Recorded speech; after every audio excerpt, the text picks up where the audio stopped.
like to have our welcome, yes. Okay, so I'm going to share the exploratory team update. And for those of you in the audience that aren't sure what that's about, what that is that's the result of, clear back to November now, we had a board work session, and out of that work session, the board charged me to go out and ask this question related to a bigger concept that's been referred to as the U of I, or the University of Innovation.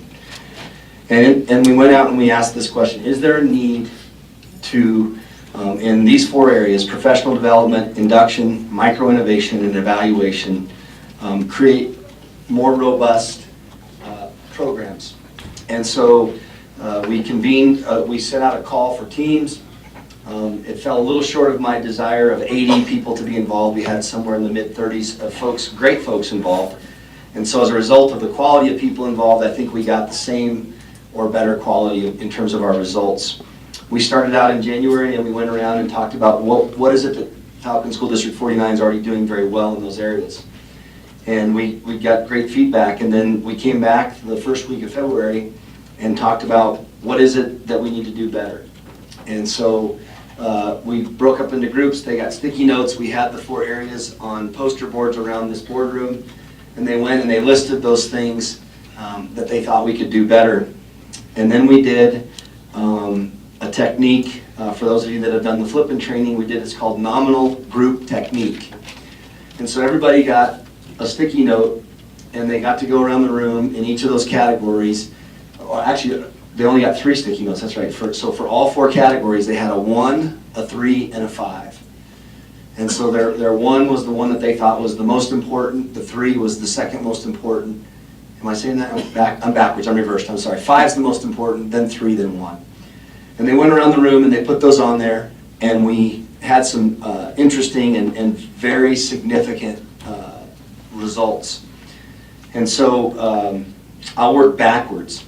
In the area of evaluation, they lacked a great deal of clarity and said that in order for them to declare that any kind of a priority across the district, that they would need more information, and quite frankly, felt a need that we would have to live Senate Bill 191 for a while to gain a better understanding of input as it would relate again to the large concept of the U of I.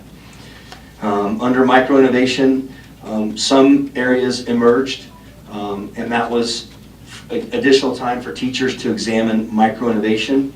And they talked about FedEx time that's talked about, and what do you guys call it in your zone? You call it FedEx days. And those FedEx days are where teachers get, or 20% time, it's been referred to in different texts. And that's where you get to go out and work on what makes you curious. But then the FedEx piece of it is, you have 24 hours and then you have to deliver. And you have to report back to your colleagues what it is that you're working on. And that was somewhat significant, but not super. And then under induction, this is where we started to see some separation between the other 2 areas, and that was that there's a need to develop an intentional mentorship program in terms of committing FTE for, lack of a better word, master teachers, our very best experts, to go out and very intentionally work with our new teachers and support our administrators as we work with them. And then finally, and the hot by far, by 25 votes, was the gap. Under professional development is where we saw the most response. And that was under the area of professional learning communities.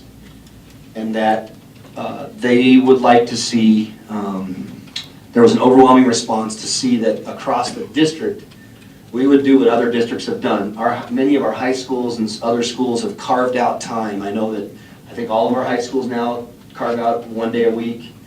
They would like us to do what some of our neighboring districts have done and adjust our weekly schedule and carve out time for PLCs without taking away from student contact time that we currently have. And that had 51 votes, and then the next area had 25 or 26 votes. So that's what's emerged. So what I would say related to the larger concept of the University of Innovation is I think we have positioned this just right for the work that you're doing right now to hire the new CEO. Related to that concept, and obviously, we can certainly continue the conversation before that person's on board related to what appetite you as a board have and the zone leaders have for looking at their calendars and being more intentional about, is it Wednesday late start, like many districts are, or any given date of the week, quite frankly, and how can we do that more intentionally? And then, but I would say that there's no blazing opposition or support of the concept of the University of Innovation.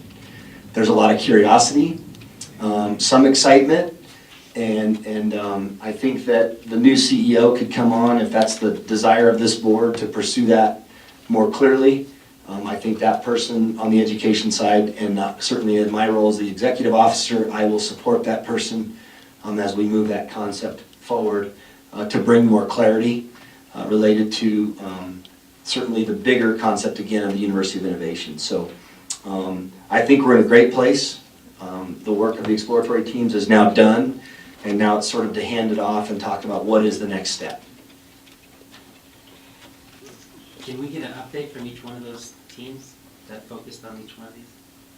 I'd be interested to see what the details are, some of the stuff, like the professional development piece. I mean, we don't have to do it tonight. Yeah. But at some point, I'd like to see what they think is advantageous. What is professional development to them? Mm-hmm. What's the context of that? Or the induction program and creating the master teachers piece of that. How is that sustained? How is it initiated?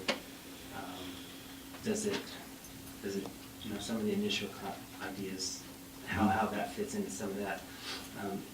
I'll be honest, I'm not a big supporter of just giving teachers another 3 hours to sit in the classroom. It may be necessary. I'm certainly not saying that's not. I'm not sure what. Yeah, I agree with you, Director Wright. I think that if we were to do that, there would have to be some real parameter set and the goals. What's the goal? What's the desired outcome? What can we expect related to student achievement, related to that commitment? What are the measurables? And then support them in that way. So I would agree. It's not a magic cure to just say go meet. I think the schools and the districts that have been most successful with the professional learning communities model are those that have been most intentional. And I think the strategic plan that you adopted earlier tonight could be a great placeholder for that. What are the measurables and achievement and et cetera that we would like to achieve? Because I really think that besides IT, I really think the professional development of our teachers, like the national board certification that we just got, we've gone from 1 to 7, I think. I think somewhere in there. But I think that kind of concept is what's going to build the culture in the teachers' core. But I think more importantly, not just adapting to the needs of the students, it empowers the teachers to feel like they have control over their classrooms. And I don't mean control as far as they're not controlling their kids and stuff like that, but that they have control over their curriculum. They have control over the environment. They have control over their culture. And that when parents step into there, it's there isn't a sense of, gosh, what aren't you doing for my kids? It's a sense of, we're doing this with your kids. You should come along. And so much of that is skill set driven. It's empowerment driven. It's culturally driven. Of course, a lot of it's money driven. So to your first question, we can certainly bring more detailed update related to each of the 4 areas as we come into the spring.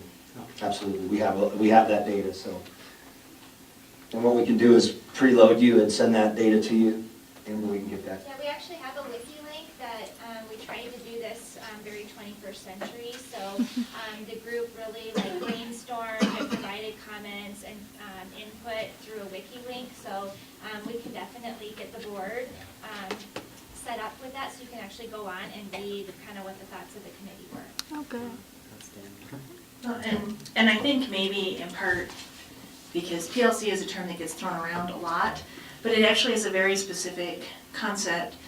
And my guess is that in some instances, when people use the term, they're using it correctly. And in other instances, they're calling something, and I'm not saying anything about anyone in this district, I'm just saying in general, when you look at when that term is used and bantered around, that any time that's dedicated to teacher planning is called that. And I think there's really actually a distinct difference, because professional learning community is a very specific concept. And I know when Dr. Weiser was here,